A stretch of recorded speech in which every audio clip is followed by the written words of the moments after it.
อุ่นเป็นมนุษย์ก็ดีโยมไม่ต้องมันหนาวก็ห่มผ้าไม่ต้องโดนใครตีแต่ก็มีบ้างเห็นหยอกกระตาครับก็ที่ด้านหน้าของเรานี้เป็นสถานที่ถวายพระเพลิงพุทธศิลาขององค์สมเด็จพระสัมมาสัมพุทธเจ้าหลังจากที่พระองค์นั้นได้ปรินิพพานที่สารมโนทยานที่อยู่ห่างอันนี้ไปเป็น1 กิโลครับแล้วก็ได้บูชาสักการะพุทธศิลาขององค์สมเด็จพระสัมมาสัมพุทธเจ้าเป็นเวลา7 วันจากนั้นก็ได้นำพุทธศิลาของพระเจ้ามาแต่ว่ามันก็แปลกว่าพราหมณ์8 คนเนี่ยยกสรีระของพระเจ้าไม่ขึ้นยกไม่ขึ้นเพราะว่าเทวดาเนี่ยต้องการอยากจะให้ยกพุทธศิลาของพระเจ้าไปในตัวเมืองเพราะว่าเขาจะยกมาทางทิศใต้แต่ว่ามันยกไม่ขึ้นเพราะว่าในบริเวณสารมโนทยานเนี่ยจะเต็มด้วยประชากรเต็มด้วยพระก็เลยก็มีความประสงค์อยากจะให้เอาสรีระพุทธศิลาของพระเจ้าเนี่ยไปที่ในตัวเมืองแล้วก็ออกมาที่ตรงนี้เป็นที่สวมมงกุฎของเจ้ามัลละมงกุฎของเจ้ามัลละเวลาที่จะเป็นพระกุมารเนี่ยจะต้องมาสวมมงกุฎที่ตรงนี้เมื่อพิจารณาว่ามันสมควรที่จะถวายพระเพลิงพุทธศิลาของพระพุทธเจ้าแล้วนี่ก็จึงได้มาประดับประดาแล้วก็ตกแต่งที่ตรงนี้เสร็จแล้วก็หลังจากที่ในพระไตรปิฎกก็จะมีการมีไม้จันทร์มีของหอมประดับประดาแล้วก็ภิกษุเต็มหมดประชาชนก็เต็มหมดแล้วก็เทวดานี่ก็ต้องแบบว่าเยอะมากเทวดาแล้วก็หลังจากที่ถึงเวลาจุดไฟก็จึงได้จุดไฟ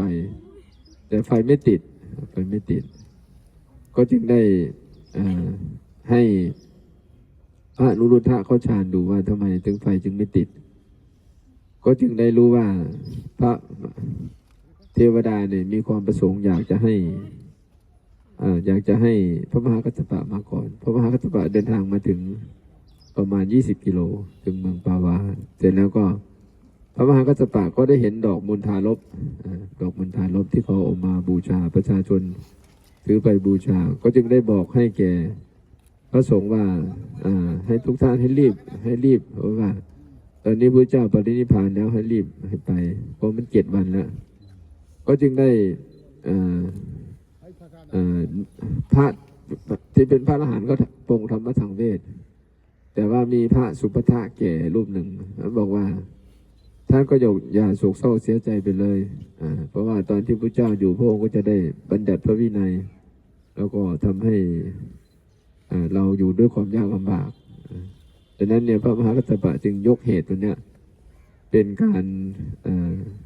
ฉาบจ้วงพระธรรมวินัยจะเป็นที่มาของการทำสังฆายนาครั้งที่1นะหลังจากที่พระมหากัสสปะได้เดินทางมาท่านก็เดินไปรักศีล3 รอบที่เรามานั่งเนี่ยก็คือตรงที่พระบาทโผล่มาอาตมาก็รู้ว่าโผล่มาตรงไหนเสร็จแล้วก็อธิษฐานกราบพระบาทของพระเจ้าแปลกใจว่าพระบาทห่อด้วยผ้าขาว500 ชั้นแล้วก็ปิดด้วยเหล็กทึบนะครับโผล่มาให้พระมหากัสสปะได้กราบพอพระมหากัสสปะกราบมันก็ปั๊บไฟไปติดก็ติดปุ๊บขึ้นนะพอพระมหากัสสปะกราบพระบาทก็โผล่พุทธเข้าไปแล้วก็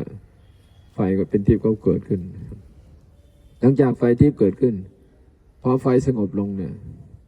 ผ้า500 ชั้นนะครับชั้นแรกกับชั้นสุดท้ายเนี่ยไม่ไหม้ เออเสร็จแล้วก็มีในพระไตรในผ้าน่ะจะมีเขี้ยวแก้ว แล้วก็พระอุลังกธาตุแล้วก็เม็ดใหญ่นี่เท่ากับเม็ดถั่วเขียว เม็ดกลางเท่ากับเม็ดข้าวสาร เม็ดเล็กสุดเท่ากับเม็ดงาเม็ดอะไรเนี่ยครับดังนั้นก็ถือว่าการที่เรามากราบที่ตรงนี้นะครับ เราจะได้ธาตุแท้ของความเป็นผู้รู้ผู้ตื่นผู้เบิกบานพระบรมสารีริกธาตุเนี่ยอยู่นั่นในก็มีอยู่นั่นนี่มีสถูปที่พระเจ้าอโศกมหาราช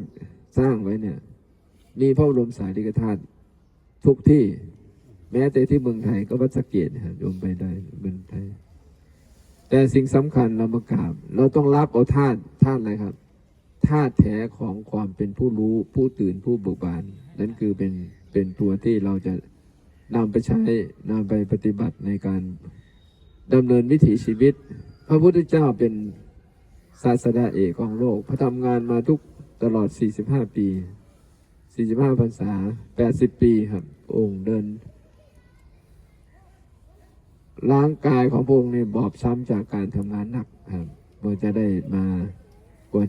าจนบวม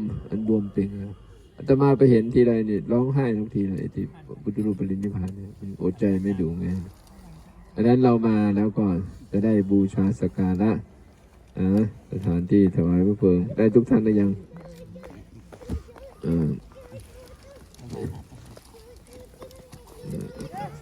สาธุนี่ดอกบัวอุทัย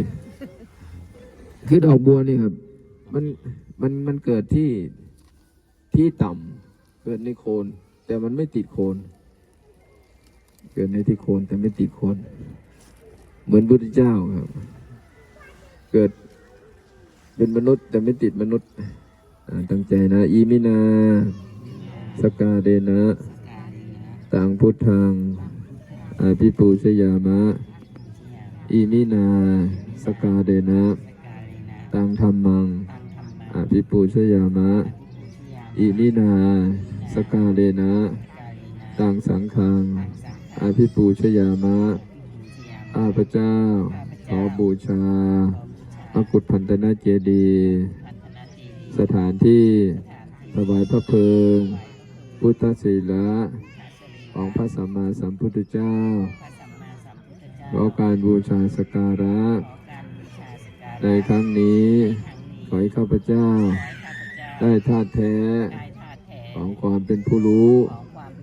ผู้ตื่นผู้เบิกบานในทุกสถานในการทุกเมื่อเทินนะโมตัสสะภะคะวะโตอะระหะโตสัมมาสัมพุทธัสสะนะโมตัสสะภะคะวะโตอะระหะโตสัมมาสัมพุทธัสสะนะโมตัสสะสัมพุทธัสสะอิติปิโสภะคะวะอะระหังสัมมาสัมพุทโธวิสัมปันโนสุขโตโรกวิทูอนุตตโรปุริสธรรมสารติสัทธาเทวมนุษสานังบุตโธภะคะวะติสวาคา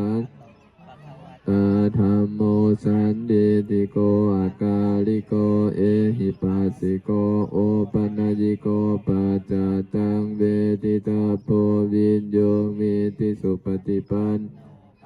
โนสาวกโกอุชุปฏิปันโนภะคะวะโตสาวกสังโฆยายาปฏิปันโนภะคะวะโตโอสามีจิปฏิปันโนภะคะวะโตสาวกสังโฆยติทังจัตตาริปุริสยุคานิอัตถปุริสปุกเอสะภะคะวะโตสาวสังโฆอาหุเนยโยปาหุเนยอินยโยอัญจลิกรณิโยอนุตตรังปุญญักติอิมาหังพันเตภคววาตุมหากังอัตตภาวังปริชัชชามิ ข้าแต่พระผู้มีพระภาคเจ้าผู้เจริญ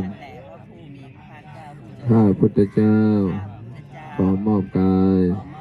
ถวายชีวิตนี้ เพื่อเป็นพุทธบูชา ธรรมบูชา สังฆบูชา ข้าพเจ้าจะตั้งใจศึกษา ตั้งใจปฏิบัติ ตามคำสั่งสอนของพุทธองค์ ด้วยการเจริญจิตตภาวนา